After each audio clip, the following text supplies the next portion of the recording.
The following segment is sponsored by Daniel A. White and Associates. It does not necessarily reflect the views of WDEL or Forever Media.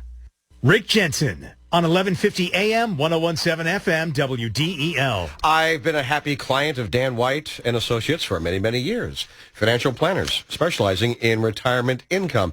As a matter of fact, I probably have told you, the fabulous Jensen listener, and I mean that. I really appreciate the fact you listen, many, many times that Dan is one of the people with whom I consulted. In fact, he'd be the guy I directly consulted with prior to selling 80% of my retirement stocks at the beginning of last year, like right about this time. It's at the beginning of January of 2022. I was reading a number of economists saying that they thought they were going to see high inflation, the Fed was going to raise their rates, and I said, good time to get out. And seriously, I want to thank Dan. I thanked you before, Dan, but, you know, you there being a confidant, consultant, have saved me really thousands of dollars when I did something I never did before in my life, Dan, and that is opposed to being 80% of my retirement money in the market. Now it's 80% in cash. That has served me well for the last year. And I know that you have a lot of investment opportunities or guaranteed income. But I just want to thank you again, because I was thinking about the economists who are now saying, yep, we're heading into a recession this year. They don't know how bad it's going to be. I was quoting economists throughout the past year saying we're heading into a big recession. So I know you want to get to some other things here, but before we do, what is it you're hearing and reading about coming into a recession and the rate of inflation having leveled off a little bit now? What are you hearing? Yeah, well, it's kind of the same thing, Rick. I mean, yeah, inflation has leveled off a little bit, but all the signs are there. I mean, let's face it, when money becomes more expensive, it's more expensive for everybody, every business out there.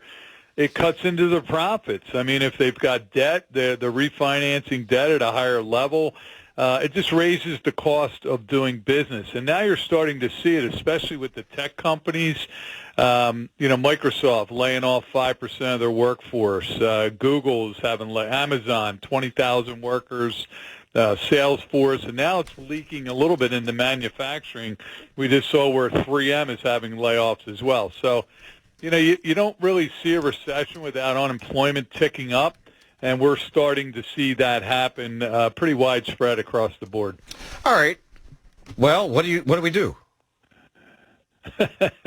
Well, again, I think it boils down to, I've been hearing people all year, well, I've been through it before. The market goes up, the market goes down. I said, yeah, that's true, but that was 15 years ago. Yeah. We really haven't had a downturn since 2008, and before that, 2000. So, yeah, you've been through it before, but you might have been 45 then. You're 65 now, and instead of putting money into your retirement accounts, you're at the age where you might be taking money out. So I think it really depends on how old you are, what stage of life you're in, as to how you position your assets. Good to know.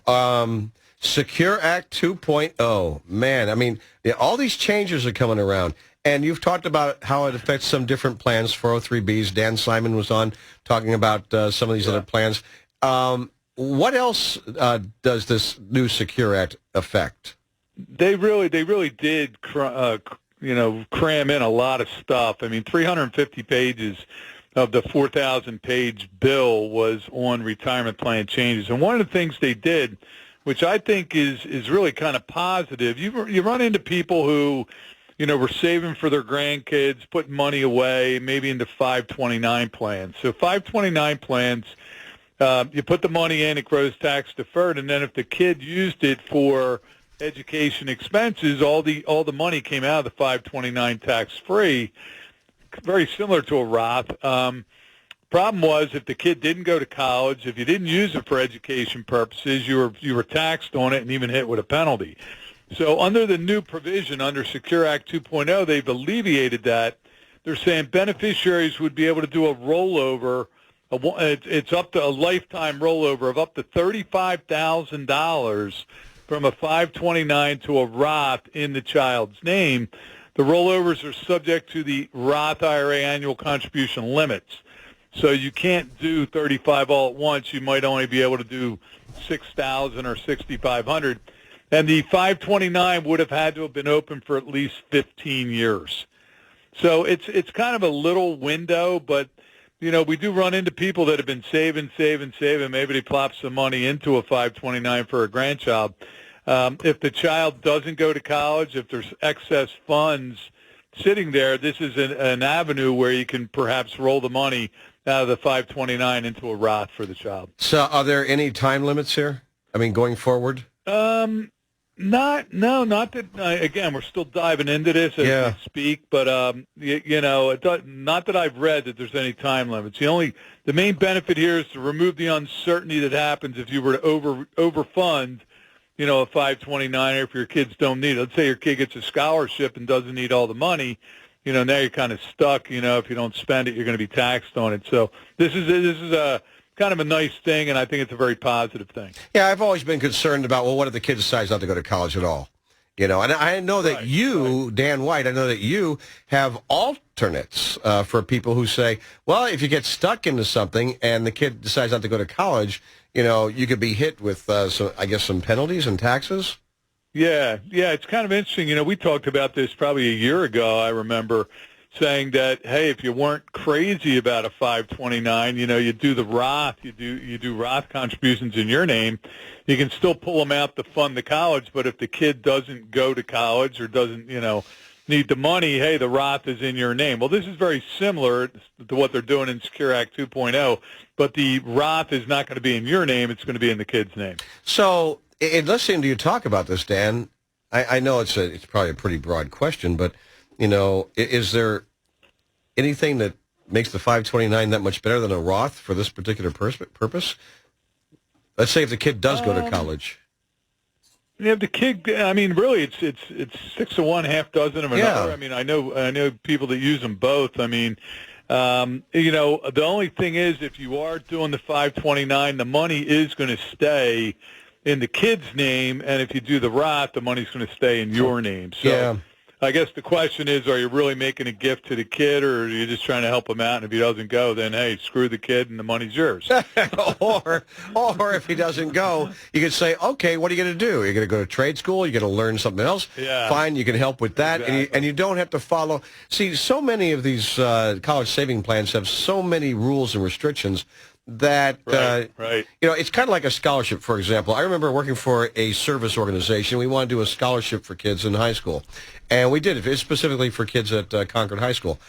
And we looked into this, and we said, you know what, if it's a scholarship, there's a lot of restrictions on what they can and cannot use the money for, so we decided to do something else. We used a different name, actually. And this way, if the kid had a partial scholarship or a scholarship, but they needed money for travel or things that the scholarships normally wouldn't pay for, they could do it. They could use it for that too. So that seemed to be a better way to go than something with such strict rules.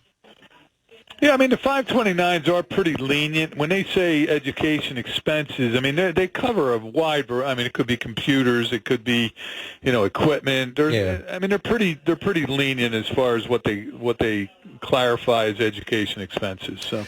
Cool. Good to know. Folks, if you want to have more information on this or anything else when it comes to retirement, call Dan White, 888-690-8820, 888-690-8820. Dan White and Associates. Also, you present On the Money Sunday mornings at 7. What's on the show this weekend? Yeah, this week we're talking about everybody's favorite topic, and that's taxes. Yeah. Taxes and retirement. 'Tis the season, and we'll give you a couple tips about how you might be able to reduce your tax liability. Good deal. 7 a.m., 11:50 a.m., 101.7 FM, streaming live at WDEL.com. On the Money with Dan White. Dan, how many weeks now before pitchers and catchers? Pitchers and catchers in about 3 weeks, right? 3 weeks, I know. We're looking at the Eagles in the Super Bowl, but meanwhile, almost go Phil's time. Yeah, we're getting there. All right, buddy, take care. Thanks, Dan.